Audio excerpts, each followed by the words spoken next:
In mineral oil and gas resources, laws and policies are important because they create the foundation on which governments can manage and exploit the resources.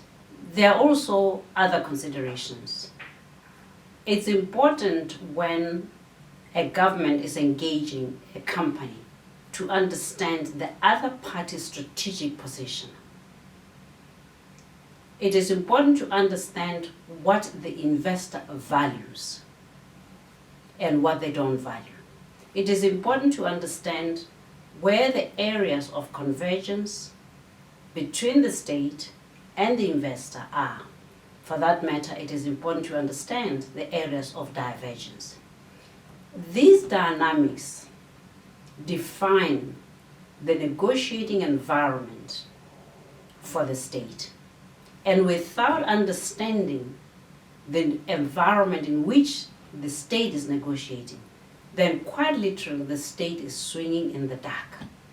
And a big part of that environment is the psyche of the companies with which the government is negotiating, the markets. So let's be more specific. If, for instance, the deposit over which the negotiations is taking place is of the order of magnitude that for the company with which the state is negotiating, it changes its market footprint. By definition, the state's leverage increases. Conversely, if in effect the deposit is a very small one in the books of the company with which the state is negotiating, then by definition, the state's position is not so strong. Understanding these issues empowers the state's negotiators to walk into a room with a game plan that is likely to deliver desired outcomes. Talking of which, the team is very important, and I'm not going to get into the details of who should or shouldn't be in the room. I'll say just one thing.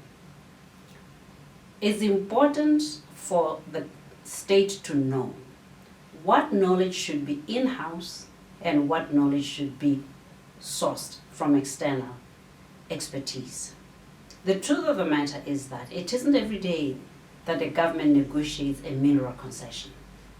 That means, therefore, that it is unlikely that there is enough experience to be able to negotiate without the help of outsiders. That said, also, there are just certain things that must always be in the purview of the state. My view is this, that knowledge of the deposit and its economics cannot be outsourced. This is the one area in which I believe governments should focus on. Know what resource you have, know it economically, know it geotechnically, know it in terms of the commodity market, because that is your trump card. By contrast, the state doesn't have to have in-house lawyers. Lawyers can be brought in. In effect, the likelihood is that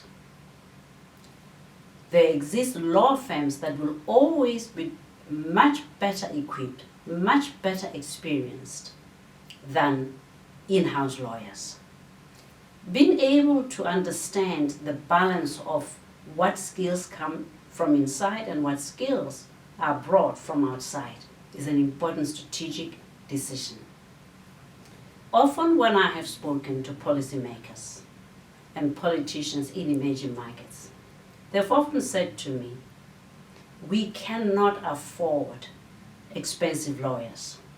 My response is always this: you cannot afford not to afford lawyers because they are the gateway. Think of it that way.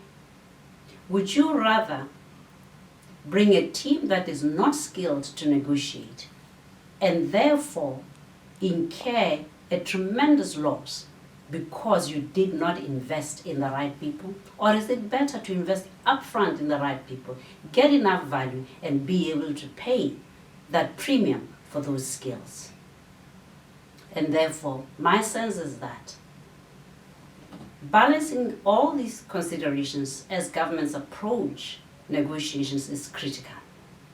It is critical to balance financial receipts with non-financial receipts. It is critical to know what is a deal breaker and what is not a deal breaker.